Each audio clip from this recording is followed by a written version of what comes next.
Hi, my name is James Shepard, and today I'm going to give you 4 reasons not to sell merchant services for a processor. 4 reasons not to sell merchant services for a processor. Now, it is my belief that the vast majority of the credit card processing companies that I've spoken with are actually not terrible, evil, wicked people.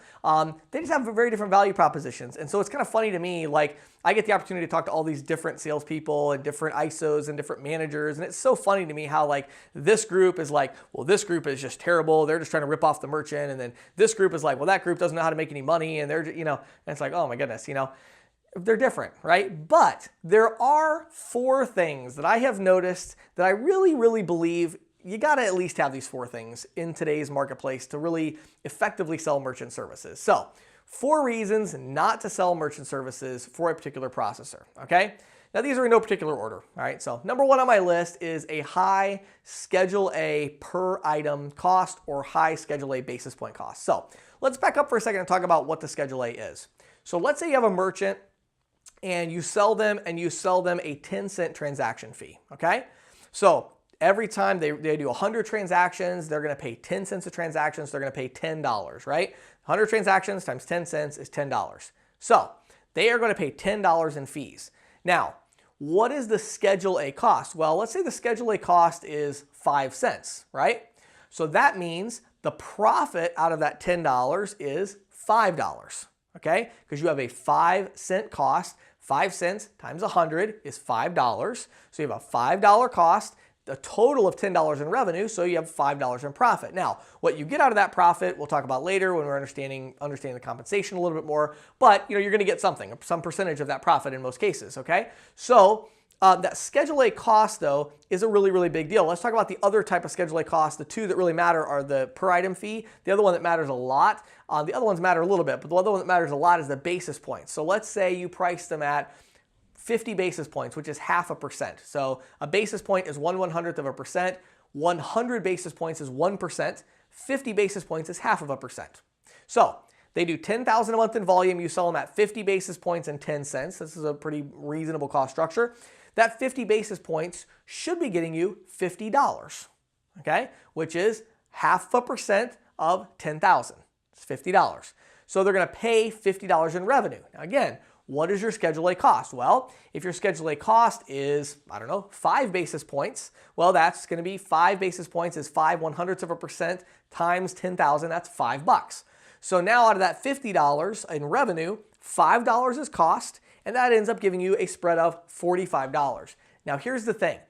Normally those numbers are not like hugely important. In other words, they matter, but if you sell somebody doing $10,000 a month in volume, if you have a 5 basis point cost or a 1 basis point cost, I mean, we're talking about literally you're splitting up $3 or $4, and then depending on your percentage of residual, it's not a big deal. Or, we could be talking about, on the transaction fee, the difference between it being 3 cents and 6 cents. Well, if they only did 100 transactions, again, you're talking about a couple bucks. So it's not a big deal. But here's the problem. It does really limit you because as you start to grow your business, you're going to start targeting larger companies that do more transactions. And you're going to run across companies that are small ticket size, where you need to price them lower in order to get their business, okay? So sometimes you're going to sell somebody and they're like a huge company. You need to price them at maybe 3.5 cents and 10 basis points. Well, if your Schedule A cost is 7 basis points and 6 cents, well, that's a problem because you're underwater and you're going to lose money every month on that account, right? So the Schedule A cost is a big deal. So I would say number 1 on my list of 4 reasons not to sell for a processor is if their Schedule A costs are just totally out of whack. If you got somebody where their Schedule A cost is above 5-6 cents per transaction, that's a really big deal. You really want to try to get that down closer to the 3 cent range, 4 cent range, somewhere like that is very reasonable. On the basis point side, you really want to try to stay under 10 basis points and you really want to stay under 5. If you can get down around 2-3 basis points of cost, that's really good. Be careful about this because the processors do a lot of times hide these costs, and that's why you won't see them right away. So, but that's a really important one. So number 1 on the list is the Schedule A cost. If it's crazy out of whack, I'm not going to sell for that company. That's not a good deal. All right, that's number 1 reason. Number 2, no free terminal option. No free terminal option. Now, let me put a provision in here for this, okay? I am not saying that you should not sell for a company that like unless they only do free terminals. If they lease terminals, don't sell for them. I'm not saying that at all. Quite the contrary, in fact. And I'll talk more about that and how to make money selling merchant services. So it's not inherently evil to sell a lease. The question is, how much is the lease, right? Is it a huge ripoff? Is it a good deal? There's a lot of different kinds of leases, and you can make a lot of money with that. However, my point here is just I'm trying to say how to eliminate somebody from, you're looking at 3 different companies, how do I eliminate one of them? Well, number 1 is their Schedule A cost really high. Number 2, do they not even offer a free terminal option, right? You need to have that. And the reason is because of kind of the opposite of the first one, which is sometimes you come into smaller accounts, and they really need a free terminal. They're not going to pay a lease. They're not going to pay $300, $400, $500 for a terminal. You need to be able to say, hey, here's a free terminal, sign up with me. And you're going to lose sales if you don't have that. I'm not saying you're going to use it all the time. You may use it 20% of the time, 50% of the time. I don't know. You may use it 100% of the time. That's up to you. That's not the subject of this video. The subject of this video is, are there some reasons where I could just flat out eliminate a processor? If they do not have a free terminal option, I would put them off your list because it's really, really going to hurt you when you're out there trying to sell. Okay? So we had the first 2. Number 3 is if they want you to sign an exclusivity agreement on day 1. Okay? If they're like, you're coming on board and they're like, now we do have an exclusivity clause, non-solicitation, whatever, that's like a super exclusive, you can't sell for any other processor, that's not a good idea on day 1. And I'll tell you why.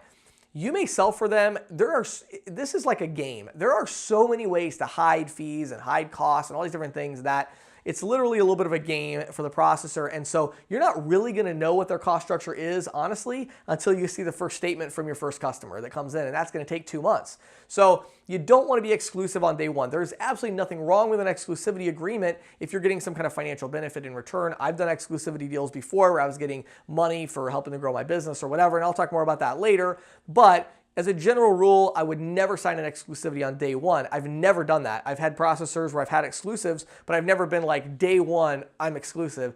No, usually you're going to have a testing period. You're going to try things out as a sales rep, see how things are going. Later on down the road, when you're building this huge company and you've got all these connections and stuff, that's a little different. But when you're starting out as a sales rep, sell for a little while before you sign an exclusivity deal. That's a huge one. So that's number 3. Number 4 is that they have no upfront bonus. No upfront bonus. Now, let me explain this for a second, okay? There is something that really, really small, tiny companies do, okay? If they're a really, really small processor, they don't have a lot of money, they are going to pitch you on this straight residual thing. And they're going to say, oh my, we have a much better deal than these other companies. We give you a 80% split, 90% split, 60% split, whatever it is.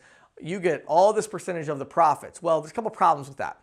Number 1, they're actually talking about their profit in most cases, meaning that they're kind of like a sales rep for somebody else and they're getting 60% of the profit, and then you're going to get 90% of their 60% or 80% of their 60%.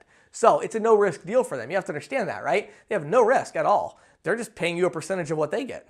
So that's nice. Now, am I saying you should never sell a merchant on straight residual? Of course not. There's plenty of times I've done that where I'm like, I don't want an upfront bonus, I want a high residual split, and we'll talk more about that in the commission part. But my point here is, if the processor does not even have the option to make an upfront bonus, that's a really, really big problem because you've got to at least have the option to get an upfront bonus on some of these deals because in many, many, many cases, it makes financial sense.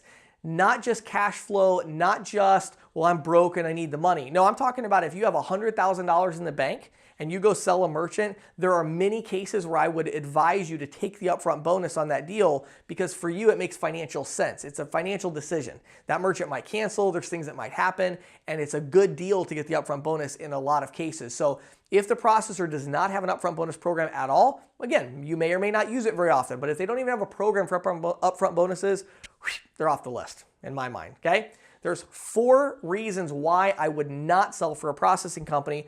Having said that, if you're like, well, James, my company has 2 of those 4 or whatever, right? Go to ccsalespro.com, click on Find Processors, and you can fill out a form. I will personally do a call with you. This is something I enjoy doing because I really like to connect with my audience. Now that I'm doing training in technology primarily, I can kind of sit back, look at the industry, see what's out there, and I can help you out. So I can make recommendations, I can make introductions for you. So fill out that form, and Angela will reach out, my assistant. She'll schedule a call with me. We'll take 10 or 15 minutes, and I'll just talk to you about who you're selling for, what kind of comp do they have, what's the value prop, et cetera, et cetera. And then from that, I'll be able to either say, you've got a great deal, continue, or I'll say, maybe there's a better deal out there. Maybe you should call this person. Maybe you should talk to this person. I'll make an introduction. Okay? So my name is James Shepard. Thanks for watching or listening to this episode. I hope you have an awesome day.